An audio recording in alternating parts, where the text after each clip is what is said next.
Taeyong melihat sekitar terlebih dahulu. Setelah dirasa aman, pria itu pun bergegas pergi memasuki rimbunnya pepohonan di hutan itu. Yan hanya diam dan terus menutup matanya. Rasa takutnya lebih besar daripada rasa penasarannya. Dirasa gadis yang berada di punggungnya tidak bergeming sejak tadi, Taeyong lalu menoleh ke samping mencoba memperhatikan wajah Yan. Terlihat gadis itu hanya menutup matanya. Hei, berhenti di sana. Suara teriakan pria terdengar membuat tubuh Taeyong menegang. Sial, sepertinya mereka semua sudah menyadari keberadaannya. Taeyong mengeratkan pegangannya, kemudian mempercepat langkahnya. Pegangan yang kuat, Yen, ucapnya terengah-engah. Dia harus segera sampai di mobilnya dan pergi dari hutan ini. Taeyong menoleh ke belakang dan melihat orang-orang berbadan kekar itu masih mengerjanya. Meskipun lari mereka tidak terlalu cepat, tapi Taeyong bergidik ngeri karena jumlah mereka cukup banyak. Bagaimana ini? Mereka semakin banyak. Sepertinya mereka memanggil rekan mereka yang lain, pikir Taeyong. Sembari berlari dengan menggendong Yen, dia melihat sekitar. Karena jujur kakinya sudah mulai terasa lelah berlari. Meskipun tubuh Yen tidak terlalu berat, tapi medan jalan yang dilaluinya cukup sulit. Mendengar suara itu membuat Taeyong semakin mempercepat larinya. Namun entah kenapa kakinya menabrak akar pohon yang cukup besar, membuat pria itu langsung terjatuh ke tanah. Yan mereges karena lututnya terasa tergores sesuatu. Apalagi sekarang dia hanya memakai pakaian dalam saja. Dengan gerakan cepat, Taeyong langsung menarik tangan Yan menuju ke sebuah semak-semak lebat dan tinggi di dekat mereka. Tidak ada tempat lain selain ini. Terpaksa Taeyong membawa Yan masuk ke dalam semak-semak itu dan tidak tahu entah hewan apa yang bersarang di sini.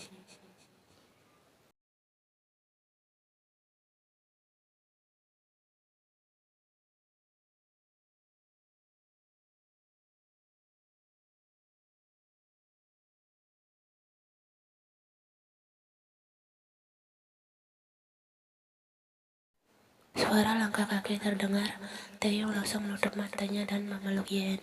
Oh Tuhan, semoga mereka dan tidak menyadari keberadaannya di dalam sini. Kemana orang itu? Suara mereka terdengar. Cepat sekali dia menghilang. Aku yakin mereka belum terlalu jauh dari sini. Kerja kita cari di sana. Kita harus menemukan orang itu. Setelah langkah kaki itu terdengar menjauh, Taeyong pun mulai nafas lega. Dia menjauhkan tangannya dari bibir Yen. Taeyong menatap wajah sayu gadis itu. Hatinya seperti teriris setelah melihat keadaan Yen saat ini. Kencana, Taeyong mengusap lembut wajah Yen. Mata gadis itu tampak membengkak karena terus menangis. Yen hanya menggeleng pelan dan terus menunduk. Taeyong pun melepas jas kerjanya lalu memakainya untuk menutupi tubuh gadis itu. Tenanglah, tidak akan terjadi apapun selama ada aku di sini. Taeyong mengintip sedikit keluar semak-semak itu dan melihat sekitar. Sepertinya mereka masih mencarinya di hutan ini, jadi lebih baik dia menunggu sebentar sampai keadaan di luar sana benar-benar aman untuknya. Mereka masih mencari kita, sebaiknya kita tunggu dulu sampai keadaan benar-benar aman, bisik Taeyong pada gadis yang hanya diam sejak tadi. Taeyong mengerti Yan pasti sangat syok dan trauma dengan kejadian yang menimpanya sekarang. Pria itu pun menarik lembut Yan membawanya dalam dekapannya yang hangat. Jangan takut, semuanya akan baik-baik saja. Yan merasakan halusan tangan Taeyong di kepalanya, yang seketika membuatnya merasa lebih nyaman dan tenang. Ia tidak menyangka pria ini akan menjadi malaikat penyelamatnya. Setelah sekitar 3 jam mereka bersembunyi di dalam semak-semak itu, hingga tanpa sadar tertidur, Taeyong akhirnya terbangun. Pria itu menguap dan kenapa tubuhnya terasa berat. Ternyata sepertinya di luar sudah aman. Mereka cukup lama bersembunyi di sini dan Taeyong yakin anak buah Tuan Kim pasti sudah pergi dari hutan ini. Bukankah mereka harus membawa tuan mereka ke rumah sakit, mengingat bagaimana kerasnya pukulan Taeyong tadi pada... Jujur saja, Taeyong masih belum puas pria itu. Atas semua kejahatan yang dia lakukan, itu masih belum cukup. Taeyong akan membalasnya lain kali. Dia lalu menatap wajah lusuh gadis di dekapannya. Choyen, ucapnya lembut. Perlahan mata gadis itu terbuka dan menatapnya. Sekarang udah aman, Gajah, kita bisa pergi dari sini. Ian hanya mengangguk menanggapinya. Naiklah ke punggungku. Taeyong akhirnya bisa bernafas lega setelah berhasil keluar dari hutan itu. Untunglah dia mengingat jalan kembali. Pria itu menuju ke tempat mobilnya terparkir, kemudian membantu Ian masuk. Ian melihat sekitarnya, dia duduk di mobil Taeyong. Apakah pria ini telah mengikutinya sejak awal, hingga akhirnya bisa menyelamatkannya? Taeyong menyingkirkan dedaunan besar yang menutupi mobil hitamnya. Setelah bersih, dia langsung masuk ke dalam dan melajukan mobilnya dengan cepat. Setelah mobil Taeyong sudah memasuki area jalanan besar, barulah ada sinyal dan ponsel pria itu terus berbunyi, tanda pesan masuk. Taeyong menoleh ponselnya dan melihat jam, sudah pukul 3 dini hari. Ian ikut melihat ponsel Taeyong dan melihat nama-nama yang muncul pada pesan yang masuk. Ternyata ibu dan kakek Taeyong terus menghubungi Taeyong sejak tadi. Ian tidak tahu bagaimana caranya berterima kasih. Taeyong menoleh sekilas ke arah Ian. Gadis itu menunduk sembari menatap ponselnya. Dia langsung memegang tangan gadis itu lalu mengelusnya dengan lembut. Ian menatap tangannya yang digenggam pria itu. Hanya dengan sentuhan di tangannya, Taeyong sudah berhasil memberikan kenyamanan yang besar bagi Ian. Syukurlah dia bisa selamat dari kejadian mengerikan tadi.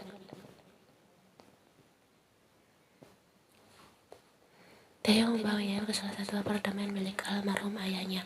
Kakeknya bilang apartemen ini dulunya dibeli oleh ayahnya, jadi sekarang dia menurunkan semua milik ayahnya terdahulu pada Taeyong. Awalnya si resepsionis hotel kaget melihat Taeyong dengan sembari membawa seorang gadis dengan penampilan yang berantakan. Taeyong bilang jika dia baru saja menolong temannya. Jadi si resepsionis itu mengangguk mengerti dan persilakan Taeyong masuk. Taeyong membuka pintu apartemennya dengan santai, membawa Yeon masuk ke dalam dan kembali menutup pintunya yang sudah otomatis terkunci. Taeyong melihat banyak luka di kaki mulus gadis itu. Pasti ini karena mereka bersembunyi di semak-semak tadi, yang mungkin saja ada yang berduri apalagi yang tidak memakai pakaian lengkap. Mandilah, setelah ini aku akan mengobati luka-lukamu. Ucap Taeyong mengantarkan Yeon hingga ke depan kamar mandi apartemennya, lalu berbalik pergi. Langkah Taeyong terhenti karena merasakan seorang menahan lengannya. Jangan pergi, ucap Ian pelan. Sangat pelan masuk ke telinga Taeyong. Taeyong tersenyum tipis lalu mendekati Ian. Pria itu mengusap kepala gadis itu untuk menenangkannya. Sepertinya Ian masih trauma. Aku hanya pergi mengambil kotak P3K di laci sana. Setelah merasa yakin pria ini tidak akan pergi kemana-mana, Ian pun mengangguk pelan dan masuk ke kamar mandi. Taeyong menatap punggung Ian yang menghilang di balik pintu kamar mandi. Dia lalu hendak menelpon salah satu anak buah kakeknya untuk membagikannya beberapa pakaian perempuan. Namun ketika dia melihat jam di layar ponselnya, Taeyong pun mengurungkan niatnya. Ini pukul 3 pagi, tidak ada toko pakaian yang buka jam segini. Tapi ia tidak mempunyai baju ganti sama sekali. Tidak mungkin juga gadis itu memakai pakaian dalamnya yang sudah kotor itu. Beberapa menit berlalu, pintu kamar mandi itu terbuka dan melihat seorang gadis cantik hanya dengan memakai handuk keluar dari sana. Ian mencari keberadaan Taeyong. Taeyong tiba-tiba muncul di hadapannya. Pria itu tersenyum sembari menggaruk kepalanya. Aku hanya punya kemeja ini. Kau mau memakainya? Sebenarnya aku ingin membeli pakaian untukmu, tapi sekarang sepertinya tidak ada toko baju yang buka. Jelasnya. Ian mengangguk mengerti. Kencana, ucapnya singkat lalu menerima kemeja itu dan kembali masuk ke kamar mandi. Ian keluar dari kamar mandi dengan menggunakan kemeja dan kebesaran di tubuhnya hingga kemeja itu mencapai pahanya. Tapi inilah yang dia harapkan. Taeyong yang duduk di sofa ruang tengah menoleh dan memanggil Ian. Dengan langkah pelan, gadis itu mendekat. Lecet-lecet di tubuhnya membuatnya kesulitan berjalan. Taeyong melihat cara berjalan Ian. Pria itu lalu berdiri dan membantu Ian melangkah hingga gadis itu duduk di sofa. Taeyong berjongkok dan melihat luka di kaki Ian. Pria itu membuka kotak P3K dan mulai mengobati luka-luka Ian dengan lembut. Dan lah, mungkin ini akan sedikit perih. Ian menatap pria yang tengah mengobatinya dengan telaten itu. Kenapa pria ini masih sangat peduli padanya? Padahal jelas dia menolak kembali pada Taeyong dan menjalin hubungan dengan pria lain. Sekelebat bayangan terlintas di kepalanya. Ketika melihat Taeyong yang sudah mengobati lukanya saat ini, Ian jadi ingat ketika masa SMA dulu ketika dia mengobati luka Taeyong ketika dijahili. Dan pada situ kembali teringat perasaannya pada pria yang saat ini sedang mengobatinya. Mengingat bagaimana berusahanya dirinya mencari perhatian pria ini. Hingga dia melupakan rasa malunya, terus mengejar pria ini ke rumahnya dan tempat ibunya berjualan. Tapi ketika pria ini membalas cintanya, tiba-tiba ada sebuah tembok besar yang menghalangi cinta mereka. Ya, tembok besar dan kokoh itu adalah kakek Taeyong. Ian memaksanya agar menjauh dari cinta pertamanya ini, menyadari posisinya bahwa dia tidak pantas bersanding dengan cucunya. Itulah yang membuat hati Ian seketika membeku untuk Taeyong dan berusaha memasukkan pria lain ke hatinya untuk melupakan perasaannya pada Taeyong. Tadi sampai ternyata waktu berjalan dengan cepat. Ada begitu banyak kejadian yang mereka alami hingga sekarang berada di posisi ini. Apakah masih ada tempat di hati mereka masing-masing? Taeyong sudah selesai mengobati luka Yen dan melihat gadis itu ternyata sedang melamun. Pantas saja Yen tidak merasakan kesakitan sama sekali. Apa ini karena pikiran gadis itu sudah jauh entah kemana? Atau mungkin sekarang Yen sedang merindukan dosen yang bernama Siwon itu? Taeyong menghela nafas panjang. Ya, dia harus ingat jika gadis ini sudah memiliki kekasih. Sekarang dia pasti memikirkan kekasihnya. Yen tersadar dari lamunannya ketika mendengar pertanyaan Taeyong. Dia menatap belakang pria yang sedang membereskan obat-obatan kembali ke kotanya. Kau pasti sangat mengkhawatirkannya. Kau bisa meminjam ponselku untuk menghubunginya, ucap Taeyong dan lalu beranjak menuju laci meja yang berada tak jauh dari sofa. Yen menatap punggung Taeyong yang tengah sibuk merapikan tempat obatnya. Entah kenapa dia tidak merasa khawatir sama sekali dengan Siwon. Padahal dia sudah melihat dengan jelas anak buah Tuan Kim memukuli kekasihnya itu. Namun perasaan Ian hanya sampai pada titik rasa bersalah. Ian justru khawatir Taeyong pergi dan meninggalkannya sendirian di apartemen ini. Taeyong kembali menghampiri Ian dan berdiri di depan gadis itu. Raut wajahnya berubah dingin, tidak hangat lagi seperti tadi. Ian menghilang pelan. Tidak, sekarang dia sedang istirahat, aku tidak enak mengganggunya. Taeyong mengangguk paham. Kaca, aku antar kau ke kamarmu. Kau terlihat sangat kelelahan, kau harus istirahat yang cukup. Taeyong memperhatikan wajah sendu Ian. Gadis ini terlihat banyak pikiran, tapi Taeyong merasa tidak punya hak untuk bertanya lebih jauh. Dia sadar posisinya sekarang, mengingat sikap keras kepala Ian. Dia takut disebut mencampuri urusan orang lain. Taeyong pun membuka pintu salah satu kamar apartemen itu. Istirahatlah, tenang saja, aku tidak akan kemana-mana. Ucapnya lembut. Taeyong menatap mata yang lekat. Mereka saling menatap beberapa detik hingga Taeyong akhirnya mengalihkan pandangannya. Tidurlah, selamat malam. Ucapnya datar dan hendak menutup pintu kamar itu. Namun detik selanjutnya, ia langsung menahan tangan pria tinggi itu, membuat Taeyong kembali menoleh ke arah Ian. Dan tepat pada saat pria itu berbalik, jangan pergi, aku mohon.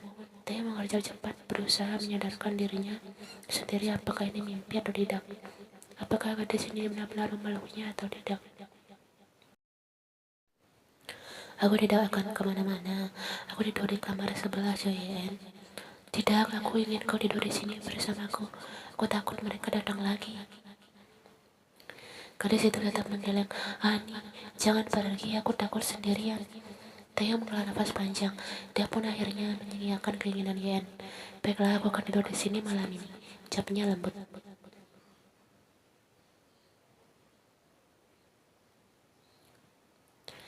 Mereka pun berbaring di tempat tidur yang cukup besar itu. Bisa kalian bayangkan bagaimana rasanya seorang pria tidur dengan gadis yang hanya memakai kemeja kebesaran di tubuhnya. Selain itu, dia tidak memakai apapun. Taeyong sedikit merasakan tubuh Ian bergetar. Pria itu pun menunduk dan memperhatikan Ian. Ian menguraikan pelukannya dan menunggak ke atas, menatap wajah tampan pria di hadapannya. Aku takut, tak kenapa aku terus merasa takut. Taeyong melihat bibir Ian bergetar tanpa pikir panjang, dia pun langsung itu sekilas. Setelah mendapat singkot itu, sorot mata Yan langsung terpaku pada satu titik, yaitu manik mata pria di hadapannya. Entah apa yang merasuki Yan, tangannya terangkat dan menarik tengkuk Taehyung. Yan merasakan berusaha menerobos masuk. Gadis itu lalu mempersilahkan pria itu menghabiskan semua benda yang ada di dalam sana. Kemudian, entah kenapa itu terasa begitu nyaman, seakan itu telah kembali menemukan rumahnya masing-masing. Tangan Yan mengelus tengkuk Taehyung sembari dengan lembut.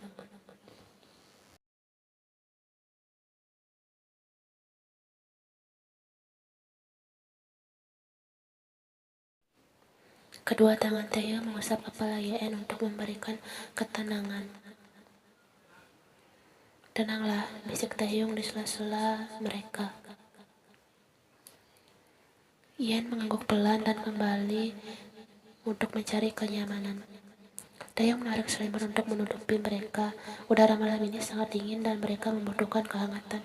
Tangan pria itu hendak membuka yang dipakai Yan. Namun dia segera teringat jika gadis ini sedang terluka dan lecet di tangan hingga kakinya. Dan mungkin Taehyung sedang terluka.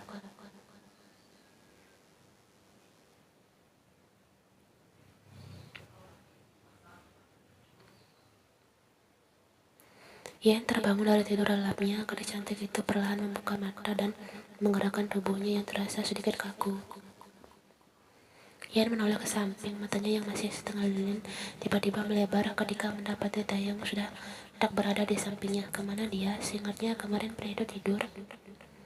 Gadis itu pun bangun dan sedetik kemudian merasakan perih di kaki dan tangannya.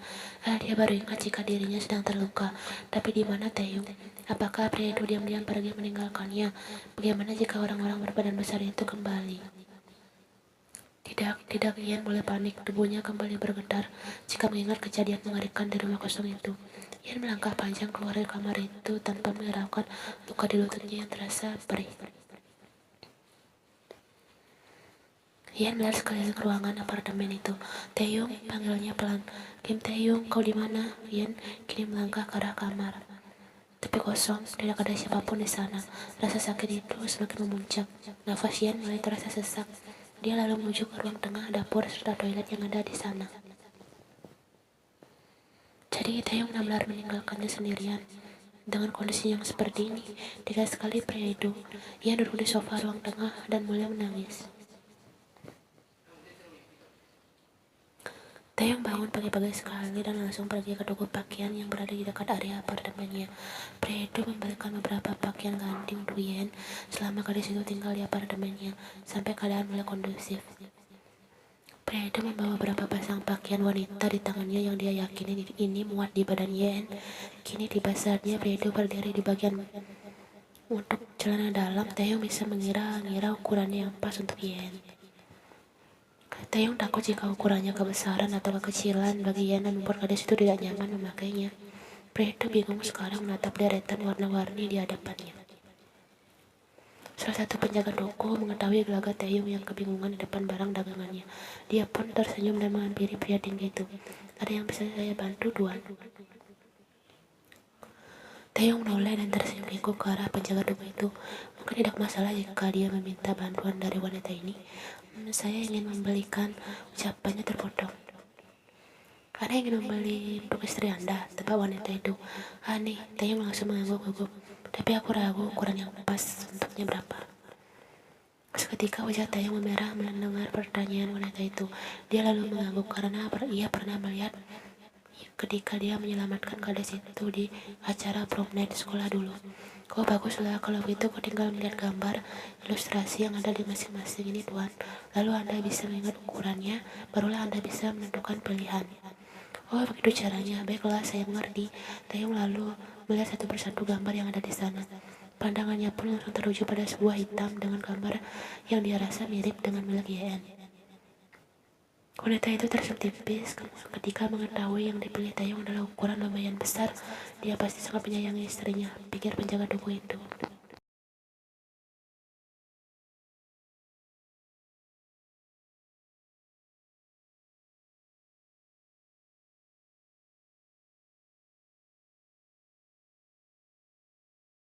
Ian menoleh ketika suara Taeyong terdengar. Tangisannya semakin kencang ketika melihat pria itu. Ya, kenapa kau meninggalkanku? Bagaimana jika orang-orang itu datang lagi dan membawaku entah kemana?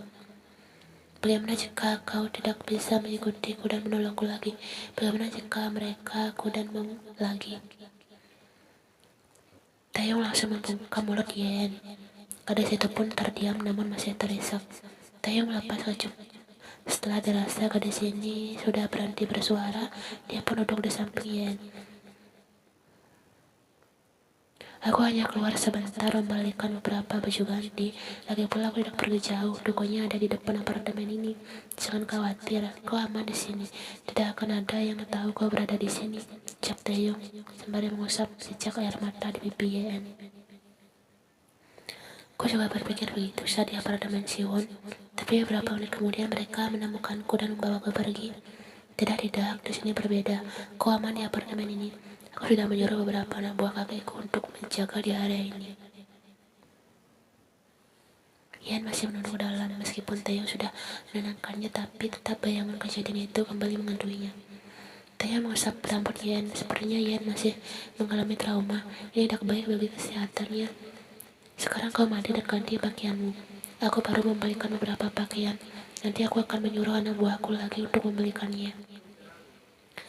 Ian melihat di dalam tas itu. Kau membelikanku pakaian dalam juga. Taeyong mengangguk santai lalu tersenyum. Wajah si Ian seketika memerah lalu mengangguk pelan. Dia pun perlahan bangun dan beranjak menuju kamar mandi.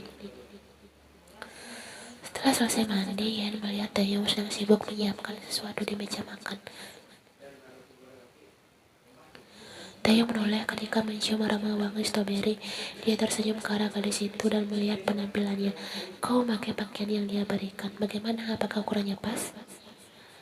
Ian mengangguk pelan lalu duduk di meja makan. Perutnya terasa sangat lapar ketika mencium aroma roti bakar. Makanlah, aku harap kau suka dengan roti buatanku.